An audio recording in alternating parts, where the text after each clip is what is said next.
আমার এইচএসসি পরীক্ষা চলছিল। হোস্টেলে ঝামেলা হয়, তাই পড়াশোনার সুবিধার জন্য একটা বাসায় উঠেছি। বাসাটা কলেজের কাছেই।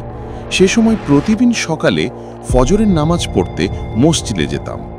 মসজিদটা ছিল পুলিশের এসপি সাহেবের বাসার ঠিক বিপরীতে। কুড়িগ্রামের কেউ থাকলে চিনতে পারবেন। তো সেদিন ভোরবেলাতে অভ্যাস মতো উঠে নামাজ পড়তে যাচ্ছি। বাসা থেকে মসজিদে যেতে 2-3 মিনিট সময় লাগে। মাঝে একটা রেল লাইন পার হতে হয়। রেল লাইন পার হবার পরে আমার বেশ কিছুটা সামনে একজন আলখাল্লা পরা মুসল্লিকে দেখলাম নামাজ পড়তে যাচ্ছেন। হঠাৎ খেয়াল করলাম লোকটা অস্বাভাবিক রকম লম্বা, গড়পড়তা মানুষের চাইতে অনেক বেশি উচ্চতা তার। কাছাকাছি হতেই মনে হলো লোকটি ডানে ঘুরে কোথায় যেন চলে গেল, অথচ মসজিদ আরও কিছুটা সামনে।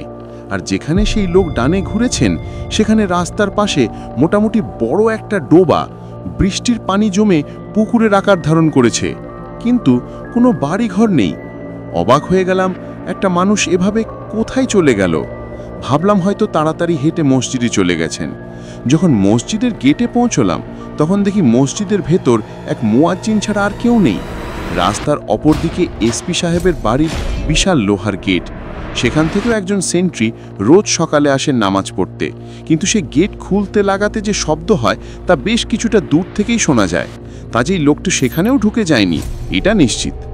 যা হোক, নামাজ আদায় করে বাসায় আসবার পথে বুড়ো বাড়িওয়ালা চাচাকে বললাম ঘটনা।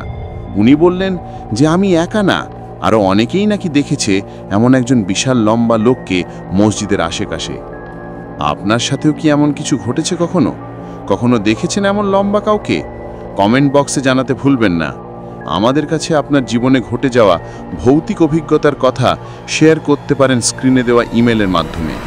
গল্পটি ভালো লাগলে একটি লাইক দেবেন এবং আপনার প্রিয়জনদের সাথে শেয়ার করবেন।